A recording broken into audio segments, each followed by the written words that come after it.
Hi guys, it's Eclipse back again with another video.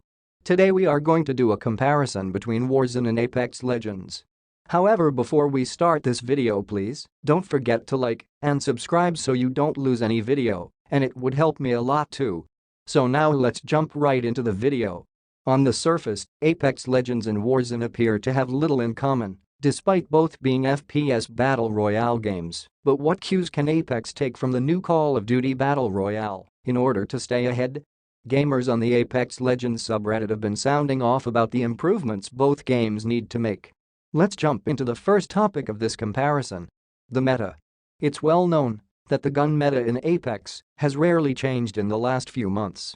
Close-range weapons like the R99, Peacekeeper, and Wingman are still king, and it looks to be staying that way. Although World's Edge was meant to be a map that would encourage long-range engagements due to its size, snipers are still not being picked up by professional players. Snipers are ineffective, and some players believe they're only useful for a 2k damage badge. You can knock an opponent, but finishing them is a different story. A Gibraltar can drop his shield and revive his teammates, or you can easily hide behind a ledger rock prevent being eliminated. To compete with Warzone and its already millions-strong player base, Apex needs to change something to keep the gun meta fresh and make old guns viable again. We, for one, are a little sick of being obliterated by half a clip from an R99. Taking away and adding hop-ups to the guns certainly seems like a way to grab players' attention, but removing them from the game sees the weapon's usage rate affected dramatically. The alternator and RE45 get no love now. Disruptor rounds are gone, and the longbow seems pointless without a skull piercer. The meta also relates to team combo loadouts. Certain legends are used significantly more than others because the balancing issues are obscene. Gibraltar is still OP, and Crypto and Octane's popularity died off quickly. Adding abilities and even adding legends more frequently or merely balancing them on a more regular basis would switch up stale gameplay. The second topic is solo mode and quads. Warzone did what Apex could never: added a permanent solos and quads mode. Apex, however, has had limited time solo modes in the past, despite constant calling from the community to make that a real feature. The fact that Warzone is a beta and has more features than year-old Apex is not great news for Respawn. The third topic I am going to talk about is skill-based matching. Skill-based matchmaking is a way of forming a lobby of similarly skilled players based on things like previous match stats and overall KD. As you get better at the game, you are pitted against other improving players. However, many fans of Apex definitely aren't fans of the controversial system, including the fact it's pushed over casual and ranked modes.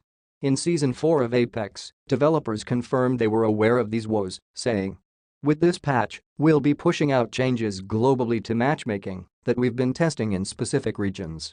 We are well aware that this has been a contentious topic among players, and there's been some misinformation out there, so just to be clear, skill-based matchmaking has existed in Apex since launch and will be continuing to improve it over time. Those improvements can't come fast enough for the player base who took to Reddit last year to complain about this very topic." One such post was titled, "Skill-based matchmaking is awful, please remove it." Skill-based matchmaking is much lamented in Apex Legends yet isn't used at all in Warzone. There has, however, been confusion surrounding skill-based matchmaking in Warzone, with some people vehemently claiming it exists, yet according to Infinity Ward co-head Patrick Kelly, not only does Call of Duty Warzone not use skill-based matchmaking, but no large-scale modern warfare game modes use the feature. The next topic I am going to talk about is audio issues. It's no secret to anyone who has played Warzone that the audio rendering is atrocious. Trying to figure out if gunfire is near or a long distance away is near to impossible and is becoming infuriating for players. Picture this: your squad hears what sounds like very close gunfire, and you're all looted up, so you decide to find them and push. You then waste minutes of the match searching for them, only to figure out they're halfway across the map, and now you're being pushed by a team who flanked you silently because your attention was elsewhere. Annoying, right? There's no word yet on when or if this issue will be fixed, and it has not yet been discussed by Activision.